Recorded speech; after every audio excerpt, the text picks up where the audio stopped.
Humanity has begun to colonize the stars, and your players are about to take on the roles of uplifted animals tasked with protecting the acquisitions and interests of the aforementioned humanity from enemies everywhere. That is the premise of the role playing game Untamed Worlds. Is this an RPG worth taming? We're going to talk about that right after this.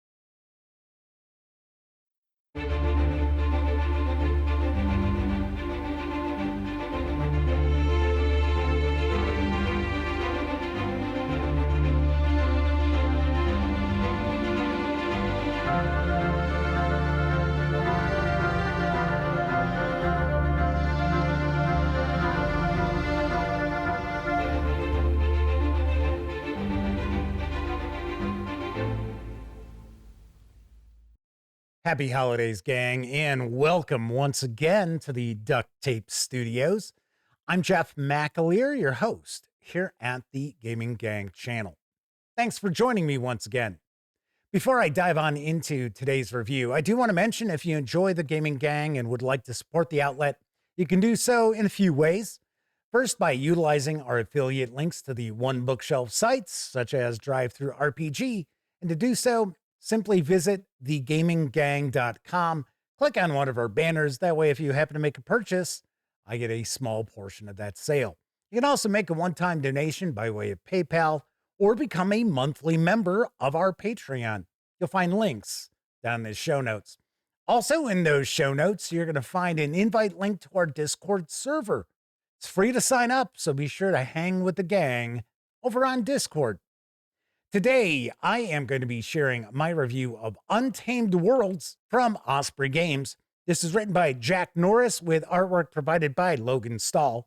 This 288-page hardcover is available now, carries an MSRP of $35. If you want to get it digitally, you can do so from Osprey Games for $24.50. Having said all that, let's swing on over to the other camera because here I've got Untamed Worlds. Couple of things to mention before we get stuck in. First of all, my friends over at Osprey Games were kind enough to provide me with this review copy, but neither I nor anyone else affiliated with the Gaming Gang has received any other sort of compensation for me to share this review with you. It's important you know that. We're also not going to look at each and every page of the book, but I do want to give you a good feel for what you're going to find inside. So we'll take a look at the credits page to start off, and I already revealed the two masterminds behind Untamed Worlds, Jack Norris and Logan Stahl. Also pointed out, this is a science fiction role-playing game in which your players, for the most part, are going to take on the roles of uplifted animals who have been tasked with protecting the interests of humanity on the edge of known space. So humanity began to explore the stars. They started by using robots, then they tried AI. Neither of those was really the solution they were looking for. So then they turned science for the animal kingdom to uplift animals, to be able to send them out to protect colonists and explore planets and so forth because they were expendable. Important to keep in mind that the uplifted animals are looked down upon by humanity. They are patronized, they are marginalized, but you also want to make sure that you don't get too deep into that because this is supposed to be an action-packed, fast-moving military science fiction role-playing game. It is inspired by quite a few different IPs out there, including the original Teenage Mutant Ninja Turtle comics, which were of a more serious nature than they eventually became for like Saturday morning cartoons. Elephant Men, that's another comic book I'm familiar with, as well as We Three, which was a I think it was a 4-issue series that came from Vertigo, which was an imprint of DC Comics, and it was excellent. It was a cat, a dog, and a rabbit who had been uplifted and made into this military squad. Really, really nicely done. Artwork by Frank Quietly was excellent. So we're going to get a lot of information about this setting. I think, in my opinion, the selling point for Untamed Worlds is the background. It is the setting.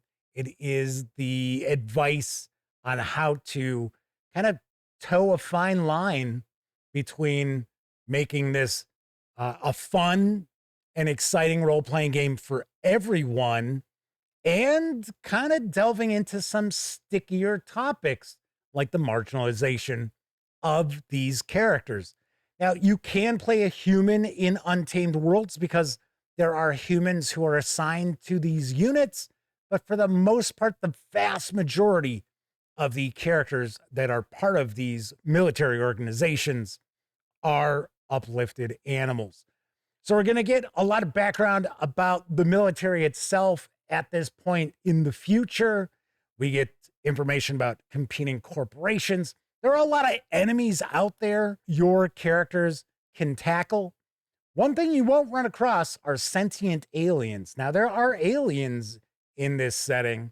They just happen to be more along the lines of the Starship Trooper bug sort of aliens or the xenomorphs in the Alien films. But we also have pirates, we've got marauders, we have rebels. So we have rebellions popping up all over on these colonized worlds. So a lot of opportunity for a lot of really cool different missions for the characters to go on. I will point out, this does feel kind of unfinished. And the reason why is because as far as the actual game mechanics, it's a new system. It's called Super 7. It is super easy. 2 6-sided dice, you're looking to roll 7 or higher to succeed. Now, you do have various different skills available that are going to add bonuses to your die roll. Of course, you're going to have negative modifiers based on difficulty and situations. So you take your modifiers, you put them all together, you get a final bonus or negative modifier. You roll your 2 6-sided dice, 7 or higher, you are going to succeed. Now, of course, situations like combat, things like that, there's more to it. A little more crunch, but not a ton. Not a ton of crunch. What I have found lacking, or really not really present at all in Untamed Worlds, are rules for social encounters. Now, there are a lot of missions in here that are going to turn out to be combat, but there are also missions in here that would require more investigation or, more importantly, negotiations. There are no real rules for that because you have no attributes. So you're not looking at a charisma or intelligence, wisdom, things like that. And as far as the skills go, there's nothing in there where it's like, oh, well, you're a negotiator, +2, because there are levels of skills. You also have abilities based on the sort of uplifted animal that you have.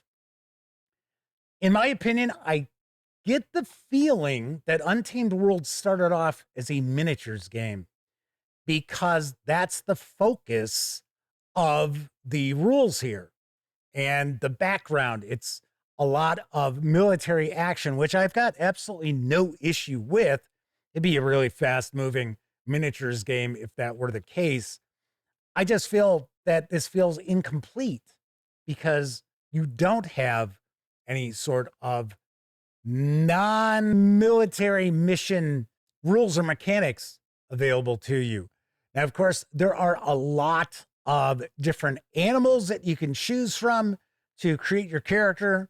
Of course, not everything from the animal kingdom is tackled here, but it shouldn't be too difficult for you to create your own uplifted species, because really what you're looking at is the main focus of that character. What is that character's role in the group? And then sort of build off of that. So as an example, we've got the rhino. Obviously, the rhino is going to be your bruiser, your heavy weapons expert. Whereas we also have the dolphin. So the dolphin is going to be focused on more leadership or tactics related skills. Now, the skills rank from 0 to 8. Once again, that would be your modifier. Pretty easy. So an 8 is like a master. Of course, 0 means you don't have any skill. Then we've got sample PCs, and this is really taking a look at these. This is how your character sheet's going to look too. Very concise, not a ton. As I mentioned, you're not looking at having to worry about attributes or anything like that. You get a pretty good size section of gear, various different gear that's available to you. I will point out there are some pretty cool pieces of artwork that are showing the uplifted animals, but that's about all we get as far as the artwork.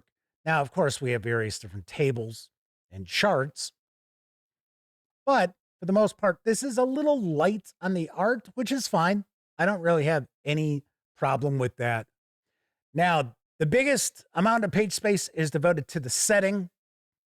I like that a bunch. We do get a good amount of game master information as well, especially how to set the tone, because you might have a campaign where the player characters go off on a variety of different missions, and as those missions progress, more and more they learn how expendable they are and how looked down upon they happen to be as well.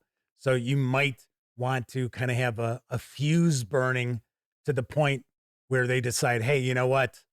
We're going to branch off. We're going to just go for our own independence, or maybe liberate other uplifted animals too, because the uplifted animals aren't only military units. They do occupy a lot of colonized planets as well, doing essentially the grunt work. It's also possible your players and you as a game master decide, hey, you know what? We're going to start from the point where the player characters as a group begin to flex their independence. You might want to go into that direction. You might want to kind of make a mix of both with a few missions. And then finally, the player characters are fed up and they start doing their own thing. We do have a lot of different missions here, and we get the objectives, complications that could happen. We have the various different NPCs, get background for those. We have a bit of a bestiary that's going to give us the various different rebels and aliens. Here we've got the extremists, which are paramilitary groups that are looking to overthrow whatever government or corporation happens to be overseeing the development of the planet. Except, unlike rebels, extremists will do anything to be able to succeed. We've got pirates, we've got marauders, we've got the aliens, and we've got a good number of various different adversaries for the player characters to tackle. And then we'll wrap up with more information about the setting itself and locations within it, as well as some information that's for the game master's eyes only. We get an appendix. It's going to go through a lot of the different ranks, slang names, alphabet player characters and their gear, the character sheets. And that's what we find inside Untamed Worlds from Osprey Games. Let's swing on over to the other camera so I can share some final thoughts as well as my review score.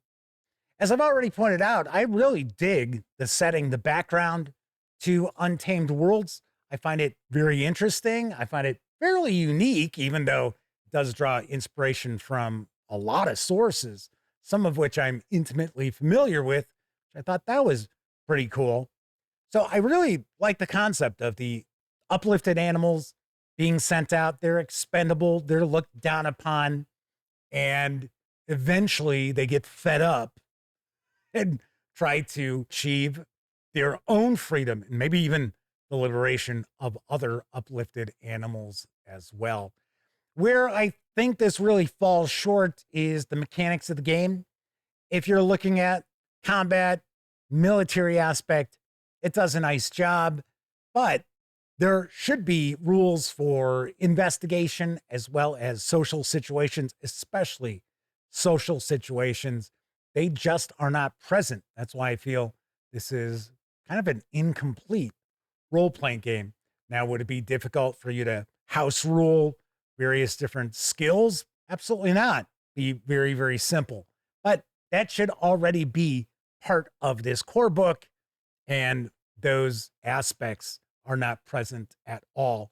Production quality, really nice. Of course, it's Osprey Games. It's an offshoot of Osprey Publishing, who is world famous for their military history books. And I have yet to ever see anything from Osprey Games role-playing game book-wise that was just not top-notch as far as the production quality. So this book will hold up. This book will last. So at the end of the day, I do like Untamed Worlds. I do recommend Untamed Worlds. I just don't give it a very high recommendation. Once again, I wish this didn't feel like it started off as a miniatures game and then kind of swerved and changed lanes and became a role-playing game. I don't know if that's because there aren't enough science fiction anthropomorphic animal miniatures out there or what. And of course, I could be completely wrong. It's just the vibe I get. It would probably be a bit better suited in its current state as a miniatures game than as a role-playing game, but you can house rule to get by. So on a scale of 0 to 10, I give Untamed Worlds a 6 out of 10. All right, that's it for this time out. If you liked the video, by all means, please give it a quick thumbs up. Subscribe to the Gaming Gang channel if you haven't already, and if you do subscribe, don't forget, ring that bell, because it'll not only let you know when I share videos such as this review, it'll also inform you when my live stream, the Gaming Gang Dispatch, airs Tuesday, Wednesday, and Thursday evenings right here on YouTube at 7 p.m. Central. Of course, when you're not watching videos on the Gaming Gang channel, be sure to visit thegaminggang.com for our latest in tabletop gaming news, reviews, and a whole lot more you are not going to find here on YouTube. You know the drill. Get your geek on at thegaminggang.com. Thanks for watching. Happy holidays to all of you. Once again, I'm Jeff McAleer. Until I see you next time, I certainly hope all of you get to enjoy plenty of great gaming with your gang.